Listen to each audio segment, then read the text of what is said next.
Oftentimes people struggle to understand the difference between exponential growth and other type of growth. So that's what we're going to explore today. And we're going to look at that with this payment plan option. So let's assume you've just been hired by Orange Corporation, and as an employee you've been offered two types of weekly payment plans, and you want to choose which option is most suitable for you. So the first option, you'll receive $1,000 every week for the full year.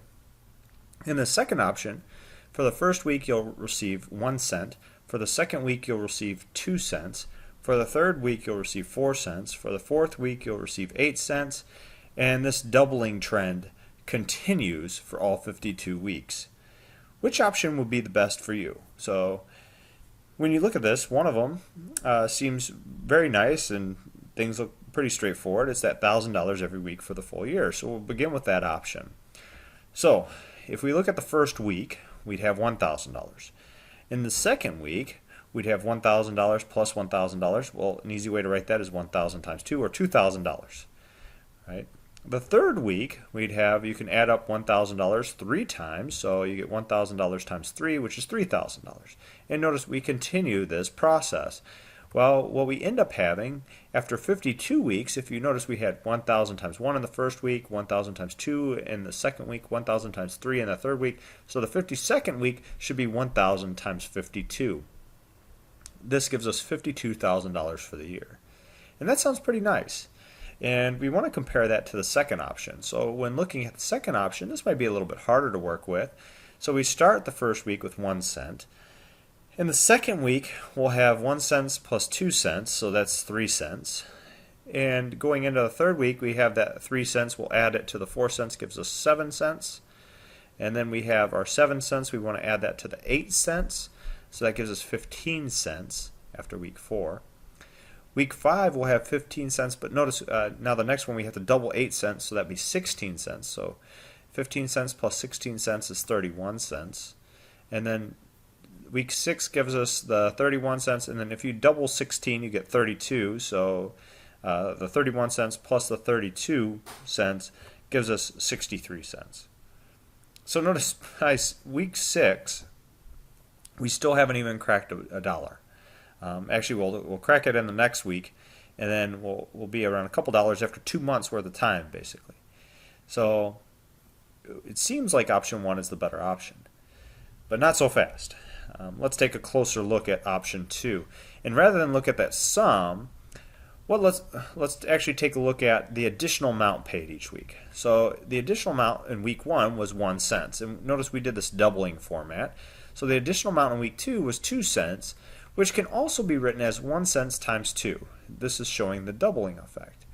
The third week, just to try and illustrate, we had 4 cents additional, and so it's 1 cent times 2 times another 2, or an easier way for us to write that is 1 cent times 2 squared. In the fourth week, we had 8 cents, and so we have 1 cent times 2 times 2 times 2, which is 1 cent times 2 cubed. Okay, on the fifth week, just to try and illustrate even more, you have 1 cent times 2 times 2 times 2 times 2, which is 1 cent times 2 to the 4th power. Let's try and see, can we get week 6? We know it's going to be 32 cents. What should this look like in our final format? Well, if you notice, week 5 we had 1 cent times 2 to the 4th. Week 4 we had 1 cent times 2 to the 3rd. Week 3 we had 1 cent times 2 squared. Notice the week, whatever week it is, that appears as the exponent 1 less than that number. So we should have 1 cent times 2 to the 5th, and we actually do. Okay. Week 7, if you look at the 64 cents, what should happen there? Well, we should have things work to be 7 minus 1 is going to be 6, so we should have 1 cent times 2 to the 6th, and notice we have our answer there. Now, the additional amount in that 52nd week, what do you think it'll be? Well, notice it should be 1 cent times 2 raised to the 52 minus 1 all up in the exponent, so that should be 1 cent times 2 to the 51st power. Okay, now what kind of number does this work out to be? Well, just in that last week alone, you would have, in that 1 week, the additional amount will be $22,517,998,136,852.48. That's a lot of money. So just to give you some perspective, just that additional amount in that last week How much would that be? First, it covers our total U.S. gross domestic product. Another way to do this, let's assume we had it all in $1 bills. If we were to stack up all 22 trillion into 6 different stacks, how much would that be? Well, those 6 different stacks would actually all stack all the way to the moon. So 22 trillion, I mean, that's just a huge number, and giving you an idea how fast this exponential growth is going. And notice this isn't even accounting for the additional money that would be going. So if you're ever given this option, please first call me and tell me what that job is, because I'd like to know. Also, though, take the second option. So to give you a better idea as to what's happening behind these, in the first option, what we had is basically multiplied the $1,000 times the number of weeks. And this is, the example here was A of t equals 1,000t, where A of t represents the amount after t weeks have passed. So what this is an example of is linear growth. And this is something we've seen, we know, we're familiar with this idea. Okay, so when we're talking linear growth, we're talking about a quantity growing by the same amount for each unit of time. Now, the amount here is $1,000. What happened in the option 2? And just looking at the additional, so the extra amount of income during the teeth week. We aren't even going to get into that sum appearing there at the end of this.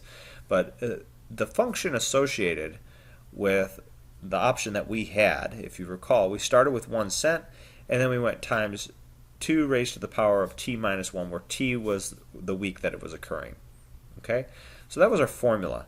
Now, this is an example of exponential growth. And what does it mean to be growing exponentially? Rather than the same amount each time, we're looking for growing by the same percentage of each unit of time. Now, this was a pretty extreme. The percentage that we were growing by was 100% essentially. When you're doubling, that's 100% growth. So we had a large amount for our growth rate here.